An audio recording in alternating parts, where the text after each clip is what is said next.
Welcome to the Content 10X Podcast, the show where content creators learn how to harness the power of content repurposing.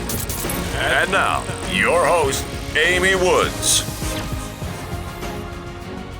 Hello and welcome to this week's episode of the Content 10X Podcast. I'm your host, Amy Woods, and this week is all about spending quality time with our audience, why it's so important, and how repurposing can help you to achieve this. Now, firstly, let me share with you a little story. So the other day, once I had dropped my kids off at school, I was walking back to my car from the playground. It was a glorious sunny day, blue skies.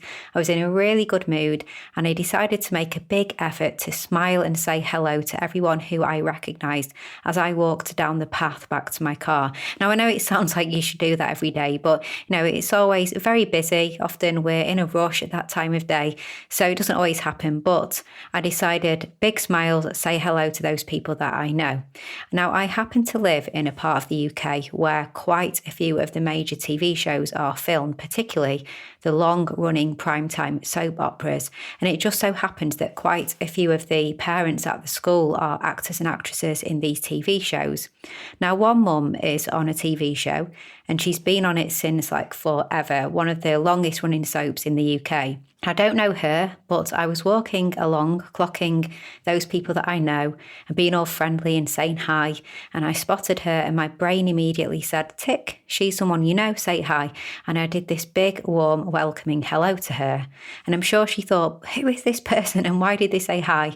And as soon as I got past her, I was completely past her when I realised that I didn't know her. And I'd just done this big hi like she was a long lost friend, even though we didn't know each other.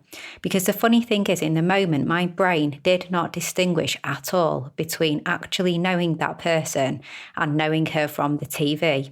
And it's a little known fact that our brains have a very hard time of making that distinction. And this is why people will get so upset when a famous person dies, even if they've never actually met them, because to you, if you spend a lot of time with them, albeit through the TV lens or through a tablet or through a phone screen, you've still spent time with them. For example, recently, the tragedy with Kobe Bryant and the true grief that was felt from people all over the world, or here in the UK. So I remember when I was younger, years ago, when Princess Diana died, the grief of the people of this nation was like nothing you've ever seen, but most people had never met her before.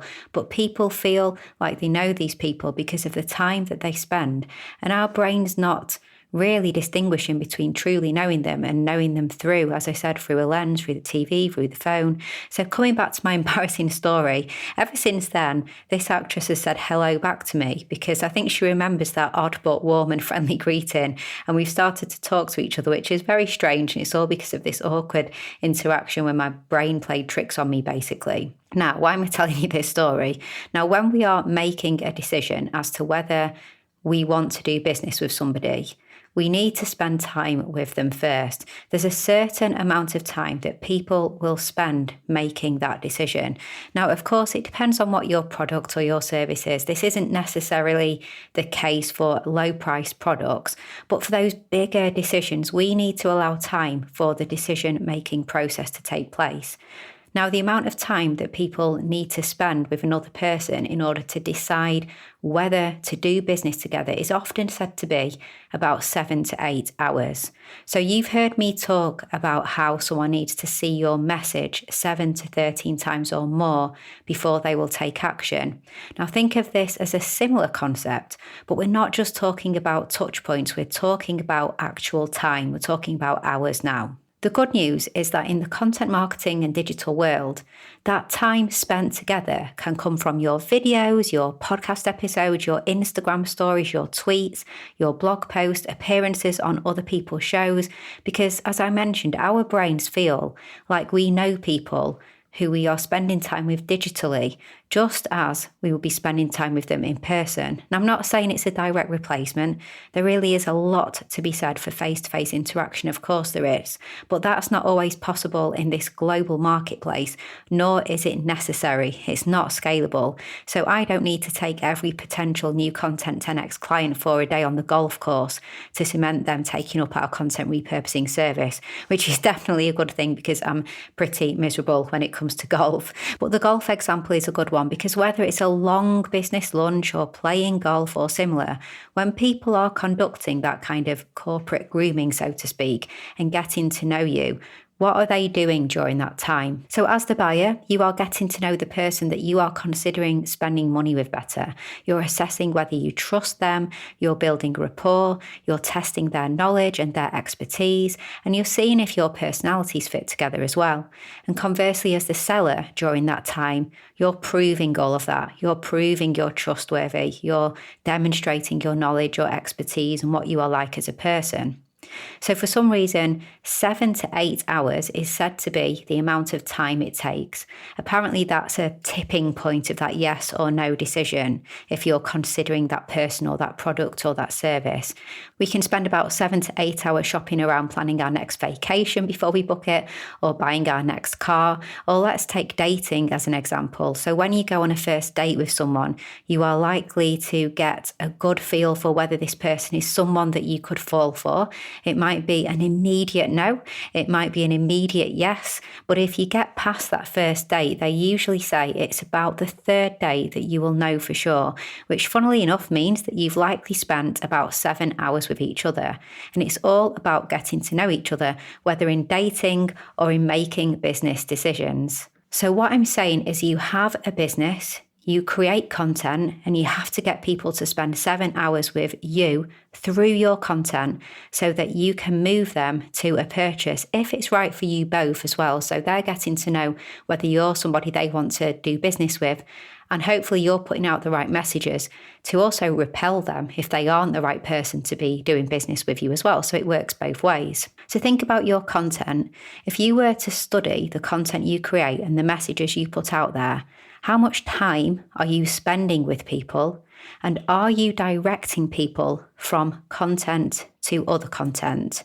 So content repurposing helps you here because you can focus on your core long-form content, and from that, you can repurpose it into other content, increasing the time people are spending with you, whilst staying true to your message as well, but showing how you interact in different settings and sharing different sides to you. So for example, breaking it down, let's say it starts from an in-person event and you are talking on stage and somebody spends an hour watching you do your presentation on stage. They loved your talk, they loved you, and they heard that you had a podcast. So they subscribe to the podcast, and each episode is, let's say, 30 minutes long. So they listen to about 4 of your podcast episodes over the course of a couple of weeks after that event, and they really like what they see and what they hear. So then they start doing a bit of digging around, and they found some of your videos on YouTube or your website, and they start to watch them. And they're following you now on Instagram, Facebook, Twitter, and LinkedIn as well. They've been really enjoying your tweets. Maybe there's been a bit of banter back and forward.